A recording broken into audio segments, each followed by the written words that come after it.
नमस्कार दोस्तों, SBS study point के इस YouTube चैनल पर आप सभी का बहुत बहुत स्वागत है। आज की इस वीडियो के माध्यम से BSc 6 semester botany paper first का ऑब्जेक्टिव क्वेश्चन पेपर हम सॉल्व करने वाले हैं। ये क्वेश्चन पेपर राजा महेंद्र प्रताप अलीगढ़ विश्वविद्यालय का है, जो कि 2024 सत्र में आयोजित कराया गया है। ऐसे विद्यार्थी जो राजा महेंद्र प्रताप अलीगढ़ विश्वविद्यालय के हैं वो सभी लोग अपनी आंसर की चेक कर लीजिएगा। बाकी जिनका एग्ज़ाम अभी नहीं हुआ है और OMR सीट पर उनका एग्ज़ाम होना है, यानी ऑब्जेक्टिव प्रकार के प्रश्न जिनके एग्ज़ाम में पूछे जाने हैं, उन सभी के लिए आज का यह प्रश्न पत्र बहुत ही महत्वपूर्ण होगा, क्योंकि यहाँ से रिपीटेड प्रश्न आपको एग्ज़ाम में देखने को मिलेंगे। आप चाहे जिस विश्वविद्यालय से बिलोंग करते हों, नई शिक्षा नीति के अकॉर्डिंग सभी का पाठ्यक्रम सेम है। चाहे आप MJPRU विश्वविद्यालय से हों, BU झांसी से हों, MJ यानी कि महात्मा गांधी काशी विद्यापीठ से हों, आगरा विश्वविद्यालय के छात्र छात्राएँ हों, कानपुर विश्वविद्यालय से हों, आप सब के लिए यह वीडियो खासकर महत्वपूर्ण रहेगी। तो चलिए आज की इस क्लास को स्टार्ट करते हैं और सॉल्व करते हैं आज के इस प्रश्न पत्र को। सेमेस्टर 6 में बॉटनी का जो पेपर फर्स्ट है उसका पेपर टाइटल है दोस्तों cytogenetic plant breathing and nano technology, और इस प्रश्न पत्र में 75 क्वेश्चंस पूछे गए हैं MCQ मोड में। ओके, तो चलिए आज के इस प्रश्न पत्र को हल करते हैं, जिसमें पहला प्रश्न आपकी स्क्रीन पे आ चुका है। Chromosomes with diffuse the centromeres is called, जिसमें पूछा गया है कि गुणसूत्र जिसमें बिखरे हुए सेंटियोमेर पाए जाते हैं, तो इनमें दोस्तों मेटासेंट्रिक में पाए जाते हैं। ऑप्शन नंबर ए इस क्वेश्चन में करेक्ट उत्तर हो जाएगा। अगला प्रश्न देखिए, जिसमें पूछा गया है कि वाल्व यानी ring are found in chromosomes, यानी कि गुणसूत्र। क्वेश्चन कह रहा है कि गुणसूत्र में वल्व यानी वलय पाया जाता है, तो किस में पाया जाता है? पॉलीटीन में पाया जाता है। ऑप्शन सी इसमें करेक्ट उत्तर हो जाएगा। अगला क्वेश्चन 3 नंबर प्रश्न आपकी स्क्रीन पे आ चुका है, जिसमें है कि DNA का द्विगुणन किस अवस्था में होता है? Duplication of DNA occurs in phase, तो दोस्तों ये S फेज में होता है। ध्यान रखेंगे DNA का द्विगुणन किस अवस्था में होता है, तो S अवस्था में होता है। कई बार का यह रिपीटेड प्रश्न रहा है। चलिए आगे बढ़ते हैं नेक्स्ट प्रश्न की ओर। क्वेश्चन नंबर 4, जिसमें पूछा गया है how many metric division should occur in the root tip cell to produce 64 cells. एक मूल कोशिका से 64 कोशिका बनाने के लिए कितनी समसूत्री विभाजित होगी? समसूत्री का इसमें विभाजन पूछा गया है, तो इसमें जो विभाजन होता है वो होता है 2 की पावर n। तो अगर हम 64 का ज्ञात करें तो कैसे आएगा?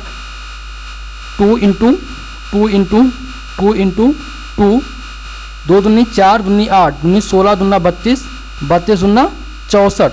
यहाँ पे हो जाएगा 64। कितने हैं? 1 2 3 4 5 और 6। यहाँ पर 6 होना चाहिए, ठीक है। 6 समसूत्री विभाजन की आवश्यकता होनी चाहिए, लेकिन यहाँ पे 8 दिया गया, ऑप्शन नहीं दिया गया है, तो ये सस्पेंस का क्वेश्चन है, मानकर चलिएगा। चलिए अगले प्रश्न की ओर बढ़ेंगे। नेक्स्ट क्वेश्चन इसमें है क्वेश्चन नंबर 5, जिसमें है दोस्तों काई टू चार्ट सिंड्रोम के कारण उत्पन्न होता है। तो इसके कारण क्या उत्पन्न होता है? डिक्लेशन, ठीक है। क्या होता है दोस्तों? विलोपन या हीनता इसे कहते हैं, ठीक है। डिलिटेशन होता है। ऑप्शन सी इसमें करेक्ट उत्तर हो जाएगा।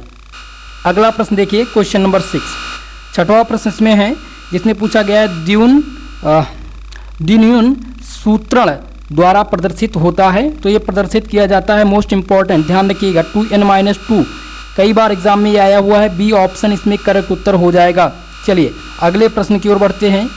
नेक्स्ट क्वेश्चन है, जिसमें है कि षड गुणित गेहूँ में गुणसूत्रों की कुल संख्या 42 होती है, तब गेहूं के एकल गुणित एवं अगुणित गुणसूत्रों की संख्या बताइए। तो इसमें जो गुणसूत्र की संख्या होगी 7 और 21 होगी, ठीक है। इसमें जो गुणित होंगे वो 7 होंगे और अगुणित की संख्या 21 होगी। सो ऑप्शन ए करेक्ट उत्तर हो जाएगा। अगला क्वेश्चन देखिए, मोस्ट इंपॉर्टेंट आपकी स्क्रीन पे आ चुका है। DNA पूछा गया, DNA is made up of. चलिए बताइए DNA किससे निर्मित होते हैं?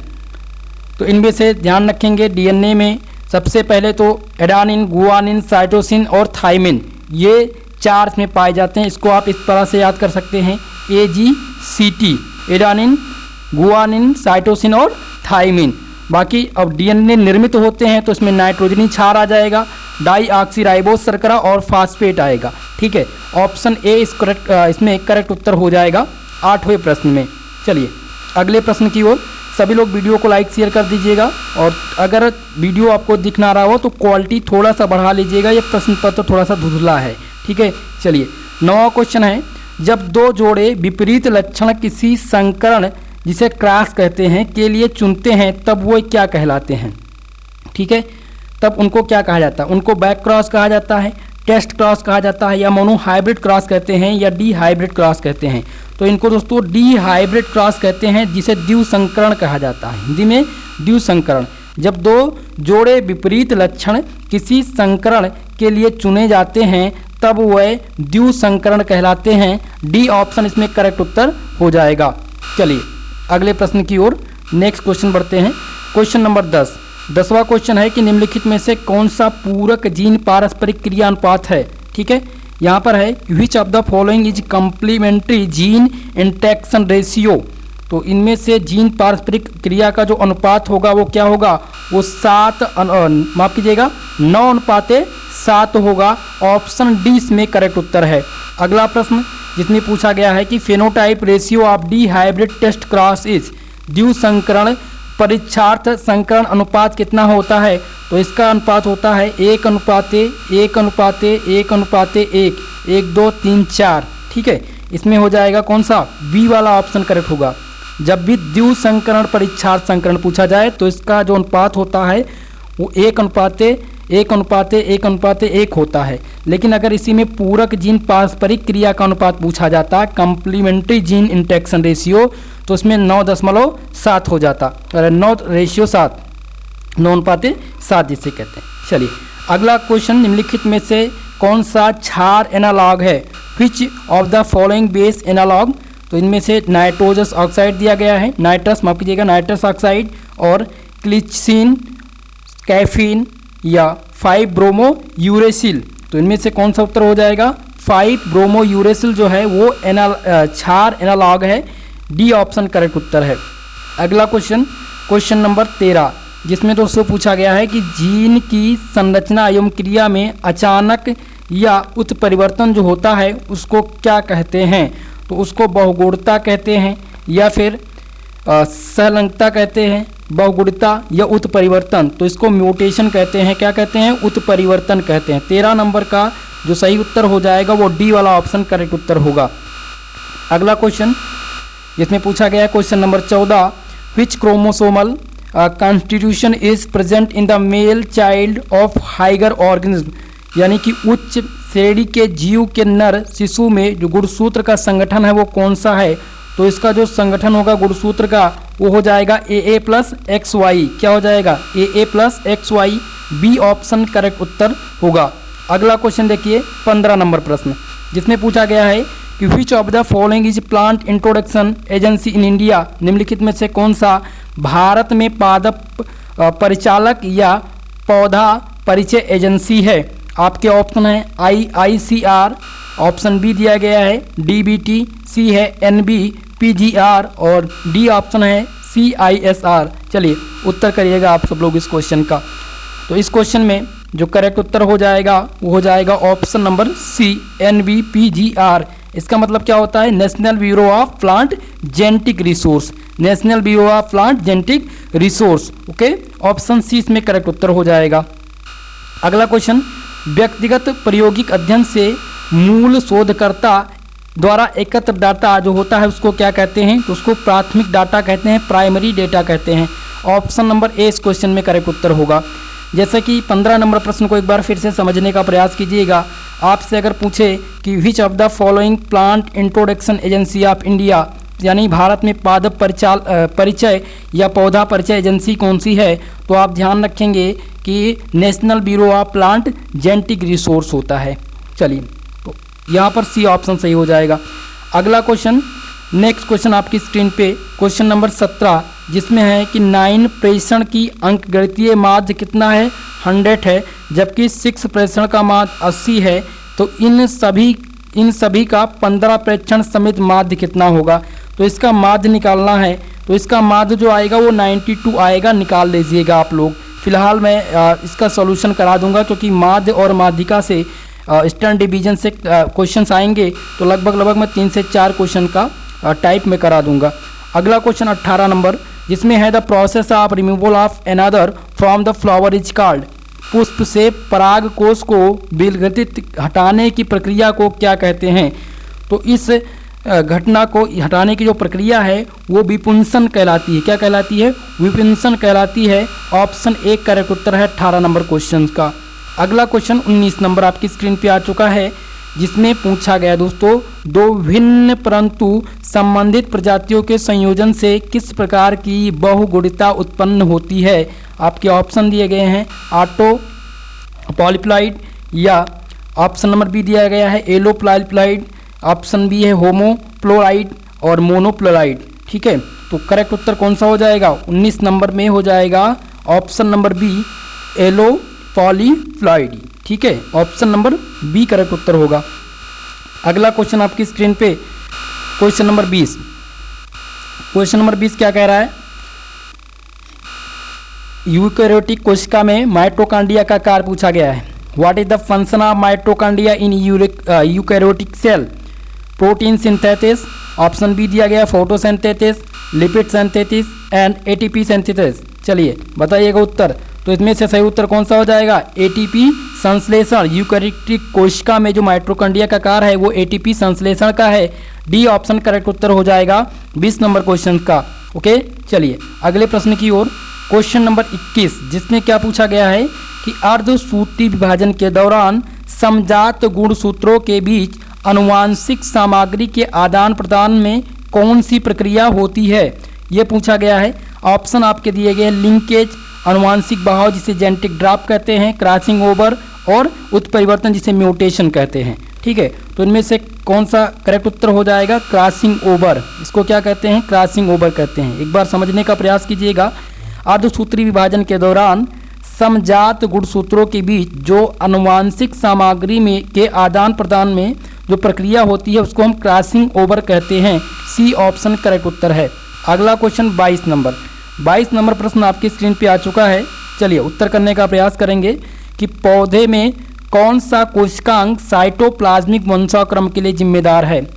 ठीक है, in plant which cell organelle is responsible to cytoplasmic inheritance? पहला ऑप्शन दिया गया है न्यूक्लियोस, क्लोरोप्लास्ट, राइबोसोम या फिर केंद्रक। तो इनमें से जो करेक्ट उत्तर हो जाएगा वो क्या हो जाएगा? क्लोरोप्लास्ट जिम्मेदार है। पौधों में कोशिकांग साइटोप्लाज्म वंशानुक्रम के लिए क्लोरोप्लास्ट जिम्मेदार है। बी ऑप्शन करेक्ट उत्तर होगा। चलिए नेक्स्ट क्वेश्चन की तरफ। क्वेश्चन नंबर 23, जिसमें है वंशानुक्रम का गुणसूत्र सिद्धांत किसके द्वारा प्रस्तावित किया गया था? तो वंशानुक्रम का जो गुणसूत्र सिद्धांत था वो किसने दिया था? ये दिया था वाल्टर सटन और थियोडोर बाउरी के द्वारा। ऑप्शन नंबर ए इस क्वेश्चन में करेक्ट उत्तर है। अगला प्रश्न देखिए, next question 24 number. 24 number question कह रहा है कि दो मूल पौधों में नियंत्रित संकरण से उत्पन्न वाली जो संतान होती है उसको क्या कहते हैं? What is the term of the offspring of result from the controlled mating of two parent plant? ठीक है, इसको क्या कहते हैं? जीनोटाइप कहते हैं या फिर हाइब्रिड कहते हैं, म्यूटेंट कहते हैं या फिर क्लोन कहते हैं?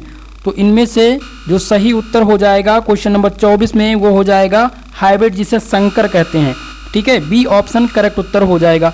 अगला प्रश्न आपकी स्क्रीन पे 25 नंबर क्वेश्चन, जिसमें पूछा गया है कि किस भारतीय वैज्ञानिक और पादप प्रजनक को उच्च उपज देने वाली गेहूं की किस्में, जिसमें विशेष रूप से चमत्कारी गेहूं के विकास में उनके योगदान के लिए जाना जाता है, तो वो कौन थे? वो MS स्वामीनाथन थे। ठीक है, ए ऑप्शन करेक्ट उत्तर हो जाएगा। अगला क्वेश्चन जिसमें है प्रथम नैनो ट्यूब की खोज किसने की थी? Who discover the first nano tube? आपके ऑप्शन है सोमियो इजीमा, ऑप्शन बी है वाटसन या सी है क्रिक या फिर फ्रैंकलिन।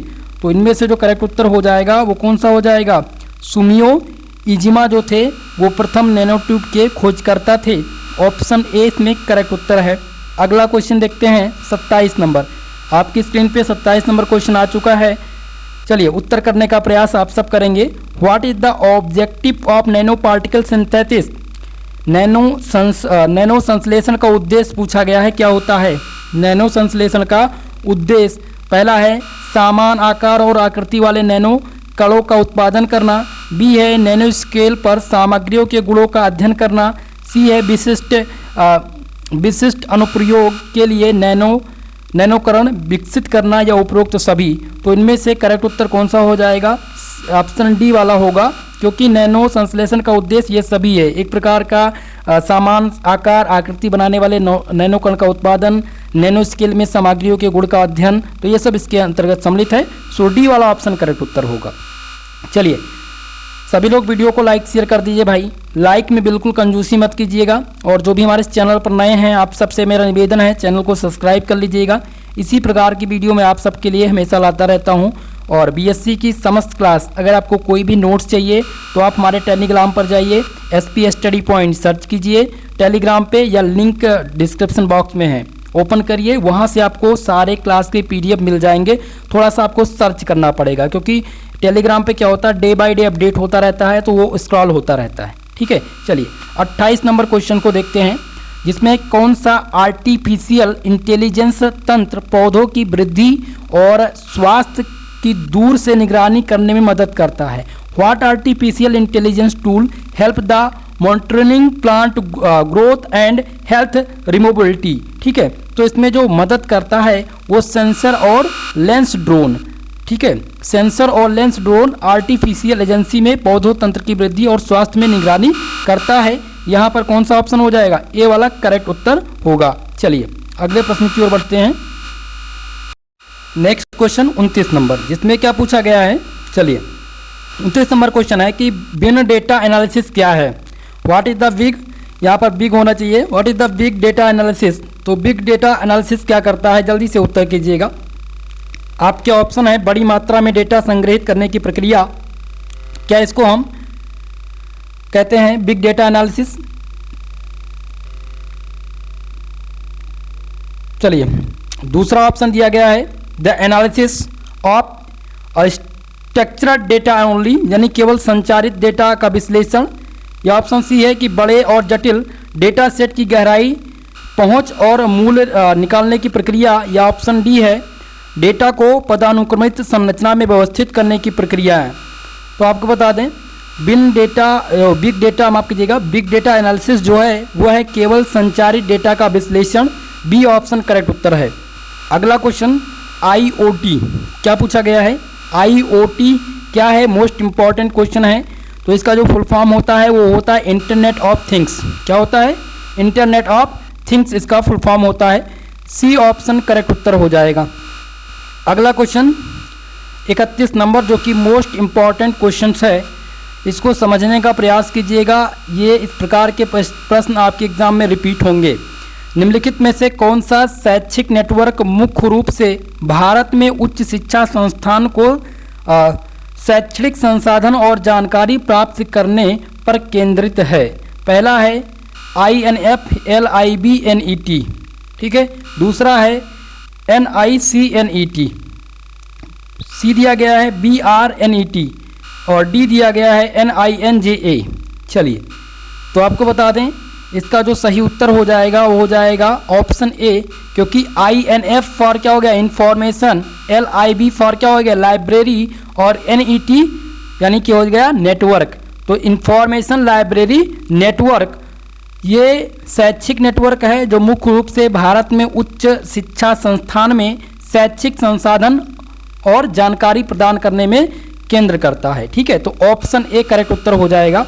इसको आप पढ़ लीजिएगा, INF फॉर इंफॉर्मेशन, LIB लिखा है, इसका मतलब हो गया लाइब्रेरी, और NET फॉर क्या हो गया? नेटवर्क। ओके, 3 फॉर्म में इसका उत्तर देना है, ए वाला ऑप्शन करेक्ट उत्तर है। अगला क्वेश्चन 32 नंबर क्वेश्चन, जिसमें है कि संकर चयन में किस पीढ़ी का प्रदर्शन आमतौर पर मूल्यांकन किया जाता है और बीज उत्पादन के लिए उपयोग किया जाता है? ठीक है, ये क्वेश्चन है कि in hybrid selection which generation is evaluated from the performance and used to seed production? F1 पीढ़ी, F2, F3 या फिर पैतृक पीढ़ी? तो इनमें से जो सही उत्तर हो जाएगा हो जाएगा F1 generation, option A correct उत्तर है। अगला क्वेश्चन 33 नंबर। 33 नंबर क्वेश्चन है, who is regarded as the father of biostatistics. Biostatistics का जनक किसे माना जाता है? आपके ऑप्शन दिए गए हैं Francis Galton, Karl Pearson, WS गाल्टसेट और पास्कल। तो बायोस्टैटिक्स के जो जनक थे वो फ्रांसिस गाल्टन थे। ऑप्शन नंबर कौन सा सही हो जाएगा? ए वाला करेक्ट उत्तर है। अगला क्वेश्चन 34 नंबर, जिसमें पूछा गया है कि अंतः प्रजनन अवसाद अक्सर निम्नलिखित में वृद्धि के साथ जुड़ा होता है। तो किसके साथ जुड़ा होता है? हाइब्रिड वेगोर से जुड़ा होता है, संकर ओज से ये जुड़ा होता है। डी ऑप्शन करेक्ट उत्तर होगा। अगला प्रश्न देखिए, 35 नंबर आपकी स्क्रीन पे आ चुका है। क्वेश्चन नंबर 35, जिससे पूछा गया है कि किसी क्रम में व्यवस्थित किए जाने पर दिए गए डेटा के माध्यमान को क्या कहते हैं? The median value of given data when the arranged in an order is called as. इसको क्या कहते हैं? औसत कहते हैं, माध्यिका, बहुलक या मानक त्रुटि कहते हैं। तो करेक्ट उत्तर कौन सा हो जाएगा? इसमें हो जाएगा, इसको कहते हैं मीडियन यानी माध्यिका कहते हैं। ऑप्शन नंबर बी करेक्ट उत्तर है। चलिए नेक्स्ट प्रश्न की ओर बढ़ते हैं दोस्तों। क्वेश्चन नंबर 36, क्या पूछा गया इसमें? Which one of the following is not a measure of central tendency. निम्नलिखित में से कौन सा केंद्रीय प्रवृत्ति का माप नहीं है? तो केंद्रीय प्रवृत्ति का इनमें से कौन सा माप नहीं है? माध्यिका है, माध्य है, माध्यिका है और बहुलक, ये तीनों इसके अंतर्गत आते हैं। इसमें से रेंज यानी परास नहीं आएगा, रेंज। डी ऑप्शन करेक्ट उत्तर है। अगला क्वेश्चन आ गया, जिसको कहते हैं chi square test was developed by, यानी काई वर्ग परीक्षण किसके द्वारा विकसित किया गया था? आपके ऑप्शन हैं फिशर, कार्ल पियर्सन, WS गार्टसन या फिर पास्कल। तो कार्ल पियर्सन के द्वारा काई वर्ग परीक्षण दिया गया था। ऑप्शन नंबर बी करेक्ट उत्तर है। अगला क्वेश्चन 38 नंबर क्वेश्चन, जिसमें पूछा गया है दोस्तों, अध्ययन के लिए चयनित आबादी के एक भाग को क्या कहा जाता है? इसको नमूना कहते हैं, पैरामीटर कहते हैं या फिर हाइपोथेसिस कहते हैं यानी परिकल्पना, या फिर रैंडम वेरिएबल जिसे यादृच्छिक चर कहते हैं। तो 38 नंबर क्वेश्चन का जो करेक्ट उत्तर हो जाएगा सैंपल। अध्ययन के लिए जो चयनित आबादी का एक भाग होता है उसको हम सैंपल कहते हैं यानी नमूना कहते हैं। ऑप्शन ए करेक्ट उत्तर है। चलिए अगले प्रश्न की ओर। क्वेश्चन नंबर 39, जिसमें क्या पूछा गया है? Which plant hormone is commonly use in the induced root information in tissue culture. Tissue culture में जड़ निर्माण को प्रेरित करने के लिए आमतौर पर किस पादप हार्मोन का उपयोग किया जाता है? आपके ऑप्शन दिए गए हैं साइटोकाइनिन या फिर गैडरिलिन, ऑक्सिन या एथिलीन। तो इनमें से करेक्ट उत्तर कौन सा हो जाएगा? हो जाएगा साइटोकाइनिन का उपयोग करते हैं। ऑप्शन नंबर ए करेक्ट उत्तर है। चलिए अगला क्वेश्चन 40 नंबर। क्वेश्चन नंबर 40 है कि what is the term use in the describe the, यानी कि क्वेश्चन कह रहा है कि पादप ऊतक संवर्धन के दौरान बनी कोशिका के अविभाजित समूह के लिए किस शब्द का प्रयोग किया जाता है? तो इसमें से हम किसका प्रयोग करते हैं? कैलस का प्रयोग करते हैं। सी ऑप्शन करेक्ट उत्तर हो जाएगा यहाँ पर। अगले प्रश्न की ओर बढ़ेंगे। क्वेश्चन नंबर 41, जिसमें क्या पूछा गया है कि पादप ऊतक संवर्धन जिसे मीडिया में अगर की क्या भूमिका है? तो ये पहला ऑप्शन दिया गया कि कार्बन स्रोत प्रदान करते हैं या फिर पीएच को विनियमित करते हैं, सी संरचनात्मक सहारा प्रदान करना और नाइट्रोजन के स्रोत के रूप में वर्क करना। तो 41 नंबर का जो करेक्ट उत्तर हो जाएगा वो क्या हो जाएगा? आप सबके माध्यम से इस क्वेश्चन का आंसर दिया जाना है। कमेंट बॉक्स में कमेंट करके ज़रूर बताइएगा। आप चाहें तो स्क्रीनशॉट ले सकते हैं इस क्वेश्चन का 41 नंबर। अगला प्रश्न देखते हैं 42 नंबर। क्वेश्चन 42 नंबर क्या कह रहा है कि ऊतक संवर्धन में विभिन्न पौधों की प्रजातियों में क्लोरोप्लास्ट के संलयन का वर्णन के लिए किस शब्द का प्रयोग किया जाता है? What is the use to describe the fusion of protoplast from different plant species in tissue culture. पहला ऑप्शन है प्रोटोप्लास्ट अलगाव, जिसे प्रोटोप्लास्ट आइसोलेशन कहते हैं, या सोमेटिक हाइब्रिडाइजेशन, या मेरिस्टीम कल्चर, या फिर कैलस इंट्रोडक्शन। तो इनमें से जो करेक्ट उत्तर हो जाएगा वो हो जाएगा सोमेटिक हाइब्रिडाइजेशन, यानी जिसे दैहिक संकरण कहते हैं। ठीक है, ऑप्शन बी इसमें करेक्ट उत्तर है। चलिए अगले प्रश्न की ओर, क्वेश्चन नंबर 43 इसमें है कि वायरस मुक्त पौधों को इसके माध्यम से उगाया जा सकता है। ऑर्गेनोजेनेसिस, अर्धसूत्री विभाजन, मेरिस्टीम कल्चर, उत्परिवर्तन। 43 नंबर क्वेश्चन का जो करेक्ट उत्तर क्या हो जाएगा, हो जाएगा मेरिस्टीम कल्चर, सी ऑप्शन करेक्ट उत्तर हो जाएगा। अगला क्वेश्चन 44 नंबर जिसमें शोध गंगा, क्या पूछा गया है, शोध गंगा क्या है। चलिए सभी लोग उत्तर कीजिएगा, शोध गंगा क्या है। तो आपको बता दें, शोध गंगा जो है वो इलेक्ट्रिक थीसिस और शोध प्रबंधन का एक डिजिटल भंडार है। ऑप्शन नंबर ए इसमें करेक्ट उत्तर होगा। चलिए अगले प्रश्न की ओर बढ़ते हैं। शोध गंगा की अगर बात करें तो भारत में शोध प्रबंधकों का ऑनलाइन इलेक्ट्रॉनिक ये भंडार है। ये अहमदाबाद की ऑनलाइन कंपनी थी। ऑप्शन ए करेक्ट उत्तर होगा। अगला क्वेश्चन 45 नंबर, इसमें पूछा गया है कि किस वैज्ञानिक ने 3 परतीय यूनिट झिल्ली होने की अवधारणा दी थी जो कि लिपोप्रोटीन से बनी है। पहला है फ्रेटज, वर्चो, डेविसन और डेनिल और जे रॉबर्टसन। तो इनमें से जो सही उत्तर हो जाएगा वो हो जाएगा जे रॉबर्टसन। जे रॉबर्टसन ने बताया था 3 परत यूनिट झिल्ली होने की अवधारणा जो कि लिपोप्रोटीन से बनी है। यहाँ पर आपका डी ऑप्शन सही होगा। अगला क्वेश्चन देखिए 46 नंबर जिसमें पूछा गया है कि according to fluid mosaic model plasma membrane of is composed of. Fluid mosaic model के अनुसार प्लाज्मा मेम्ब्रेन किससे मिलकर के बनी है। तो इसमें दोस्तों जो सम्मिलित है वो है फास्फोलिपिड, एक्साइट्रिक्सिक और इंट्रिंसिक प्रोटीन। ऑप्शन सी इसमें करेक्ट उत्तर होगा। अगला क्वेश्चन है 47 नंबर जिसमें है पैसिव ट्रांसपोर्ट में होता है। पैसिव ट्रांसपोर्ट इंक्लूडेड्स, जिसमें है केवल परासरण, केवल विसरण, सुविधापूर्ण विसरण और उपरोक्त सभी। तो करेक्ट उत्तर कौन सा हो जाएगा, 47 नंबर क्वेश्चन का जो करेक्ट उत्तर हो जाएगा वो हो जाएगा डी वाला, उपरोक्त सभी। चलिए नेक्स्ट क्वेश्चन 48 नंबर। 48 नंबर क्वेश्चन है the supporting framework of a cell consist of, यानी किसी भी कोशिका का सहायक फ्रेमवर्क होता है माइक्रोट्यूबल, माइक्रोफिलामेंट या दोनों। तो इनमें से करेक्ट उत्तर हो जाएगा दोनों, ये दोनों होते हैं। सी ऑप्शन करेक्ट उत्तर हो जाएगा। जब भी कोशिका की बात हो कि कोशिका का जो सहायक फ्रेमवर्क होता है वो माइक्रोट्यूबल और माइक्रोफिलामेंट्स होता है। डी ऑप्शन सी करेक्ट उत्तर है। अगला क्वेश्चन देखिए क्वेश्चन नंबर 49 जिसमें है कि प्रोटीन का ग्लाइकोसाइलेशन कहाँ पर होता है।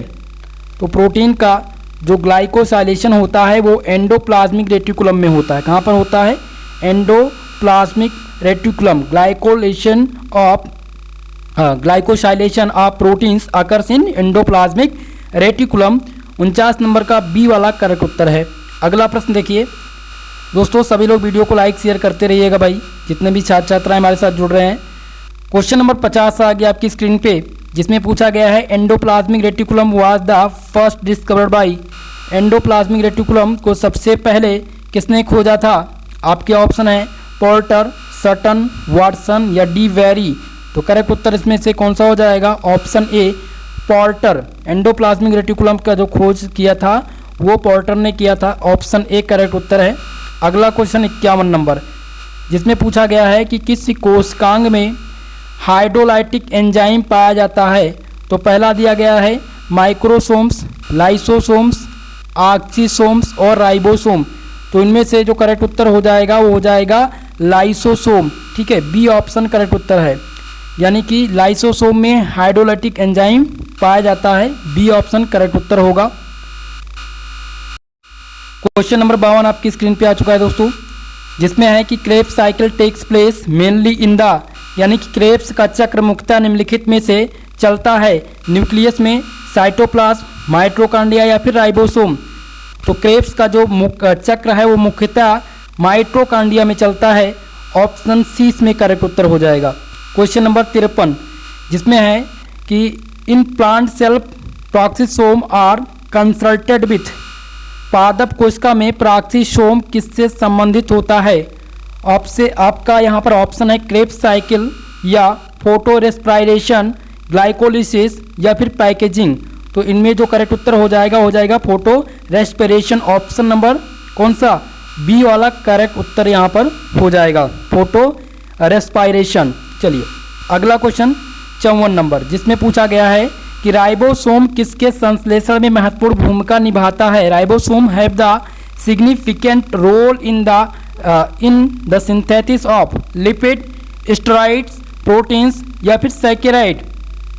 तो करेक्ट उत्तर कौन सा हो जाएगा, प्रोटीन। राइबोसोम प्रोटीन के संश्लेषण में सबसे अहम भूमिका निभाता है, सी ऑप्शन करेक्ट उत्तर होगा। चलिए अगले प्रश्न की ओर, क्वेश्चन नंबर 55, जिसमें है the main function of nucleus, केंद्रिका का मुख्य कार्य क्या है।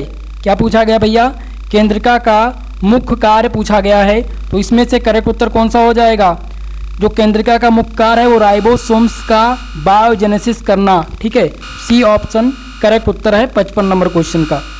56 नंबर क्वेश्चन है, जिसमें पूछा गया है अर्ध अनुवांशिक स्वायत्तता किस में देखने को मिलता है। तो ये देखने को किस में मिलता है, ये क्लोरोप्लास्ट में देखने को मिलता है, डी ऑप्शन करेक्ट उत्तर है। 57 नंबर क्वेश्चन आपकी स्क्रीन पे आ चुका है, जिसमें पूछा गया है nuclei are rich in, nucleoli माफ कीजिएगा यहाँ पर है nucleoli are rich in DNA, RNA, DNA, RNA या फिर डीएनए, आरएनए और प्रोटीन। तो ये तीनों में होता है डीएनए, आरएनए और प्रोटीन। न्यूक्लियोली जो न्यूक्लियोली है वो बहुयात यात्रा में डीएनए, आरएनए और प्रोटीन्स में पाए जाते हैं, डी ऑप्शन करेक्ट उत्तर होगा।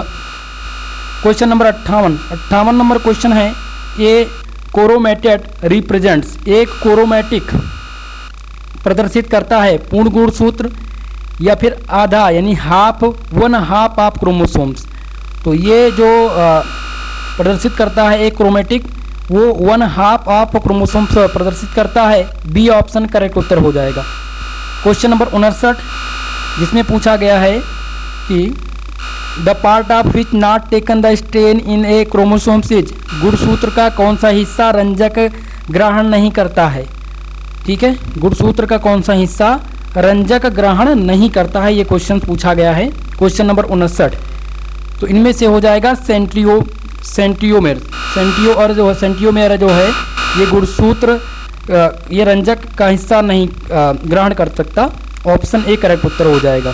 क्वेश्चन नंबर 60 नंबर क्वेश्चन इसमें है, एक जीन एक एंजाइम थ्योरी किसने सुझाई। लीडरबर्ग और टाटम ने, बीडल और टाटम ने, हरगोबिंद खुराना या फिर फ्रैंकलिन। तो इनमें से जो करेक्ट उत्तर हो जाएगा वो बीडल और टाटम। बीडर और टाटम ने एक जीन एक एंजाइम थ्योरी सुझाई थी, ऑप्शन नंबर बी करेक्ट उत्तर है। चलिए क्वेश्चन नंबर 61, जिसमें पूछा गया है कि अर्धसूत्री विभाजन की सबसे लंबी अवस्था, विच of the longest phase of meiosis. तो इनमें से जो सबसे लॉन्गेस्ट फेज है वो हो जाएगा phase first, option A correct उत्तर है। अगला प्रश्न क्वेश्चन नंबर 62, जिसमें पूछा गया है सिनेप्सिस होता है, सिनेप्सिस अकर्स एट लेप्टोप्टीन में या जाइगोटीन, पैक्टीन या फिर ड्यूप्लोटीन। तो इनमें से जो करेक्ट उत्तर हो जाएगा वो हो जाएगा जाइगोटीन। सिनेप्सिस जो होता है वो जाइगोटीन में होता है, बी ऑप्शन करेक्ट उत्तर होगा। क्वेश्चन नंबर 63, जिसमें है रेसिप्रोकल ट्रांसलोकेशन किनके बीच होता है। रेसिप्रोकल ट्रांसलोकेशन अकर्स बिटवीन, तो ये अकर्स होता है नॉन होमोजेनियस क्रोमोसोम्स में, ठीक है, विषम जात गुणसूत्र, ऑप्शन नंबर ए करेक्ट उत्तर है इस क्वेश्चन का। चलें अगले प्रश्न की ओर, क्वेश्चन नंबर 64, जिसमें एक मोनो हाइब्रिड क्रॉस के दौरान 45 लंबे और 14 बौने पौधे प्राप्त हुए। इनके पेरेंट्स का जो जीनोटाइप्स है वो क्या था। तो इनके जो पेरेंट्स का जीनोटाइप था वो capital T small T cross capital T small T था, जिनमें से ऑप्शन डी करेक्ट उत्तर होगा। चलिए अगले प्रश्न की ओर, क्वेश्चन नंबर 65, जिसमें पूछा गया है कि एक जीन के विभिन्न स्वरूपों को क्या कहा जाता है। तो एक जीन के विभिन्न स्वरूप को हम एलील्स कहते हैं। क्या कहते हैं, alleles, option number A correct उत्तर है। क्वेश्चन नंबर 66, जिसमें पूछा गया है कि लिंकेज की कपलिंग और रिपल्सन अवस्थाएं किसने बताई थी। The coupling and repulsion phase of linkage was given by, option है वेटसन और पेनेट या डी एच मॉर्गन, हिचसन और एच जे मुलर। तो तो करेक्ट उत्तर हो जाएगा बीटसन एंड पुनेट ने 1906 में लिंकेज और कपलिंग की रिपल्सन अवस्था बताई थी। ऑप्शन ए करेक्ट उत्तर है। क्वेश्चन नंबर 67 जिसमें continuous variables are represented by, निरंतर विभवांतर को किससे प्रदर्शित करते हैं? Bar diagram, histogram, pie diagram और लाइन डायग्राम। तो इनमें से जो करेक्ट उत्तर हो जाएगा वो कौन सा हो जाएगा? हिस्टोग्राम। निरंतर विभवांतर को हम हिस्टोग्राम से प्रदर्शित करते हैं। ऑप्शन नंबर बी करेक्ट उत्तर है। 68 नंबर क्वेश्चन जिसमें पूछा गया है कि किसी सीरीज का मीडियन कितना है? 15 है। तो दो अतिरिक्त निरीक्षण 10 और 20 सीरीज में जोड़े गए हैं, तो नई सीरीज का मीडियन क्या होगा? इसमें सीरीज का मीडियन कितना है? 15। ठीक है, और 15 के पहले निरीक्षण में 15 के पहले क्या आएगा? 10 आएगा और 15 के बाद आएगा 20। तो x+1 और x+1 दोनों का क्या है? सेम है। ठीक है, इस वजह से इसके बीच का मान क्या आ रहा है? 15 आ रहा है। इसका मीडियन कितना हो जाएगा? इसका 15 हो जाएगा। ऑप्शन नंबर बी करेक्ट उत्तर है 68 नंबर प्रश्न का। चलिए अगला क्वेश्चन 69 जिसमें पूछा गया है कि नैनो पार्टिकल के बायोसिंथेसिस में निम्नलिखित में से कौन सा प्रीकर्स नहीं होता है? Which of the following is not precursor in biological synthesis of nanoparticles? Option है A protein, B amino acid, C है जेनेटिक मटेरियल और डी दिया गया यूवी रेस। तो इनमें से यूवी रेस में सम्मिलित नहीं होगा। डी ऑप्शन करेक्ट उत्तर है। क्वेश्चन नंबर 70 जो कि पूछा गया है the Indian agriculture research in situated is located. ठीक है, भारतीय कृषि अनुसंधान केंद्र कहाँ पर अवस्थित है? तो दोस्तों ध्यान रखेंगे ये नई दिल्ली में। कहाँ पर? नई दिल्ली में अवस्थित है। ऑप्शन नंबर ए करेक्ट उत्तर हो जाएगा। अगला क्वेश्चन हाइब्रिड विगर का दूसरा नाम पूछा गया है the another name of hybrid vigour. तो इसका जो दूसरा नाम है वो क्या हो जाएगा? हो जाएगा हिस्टोरेसिस। हिस्टोरेसिस हाइब्रिड विगर का दूसरा नाम है। सी ऑप्शन करेक्ट उत्तर होगा।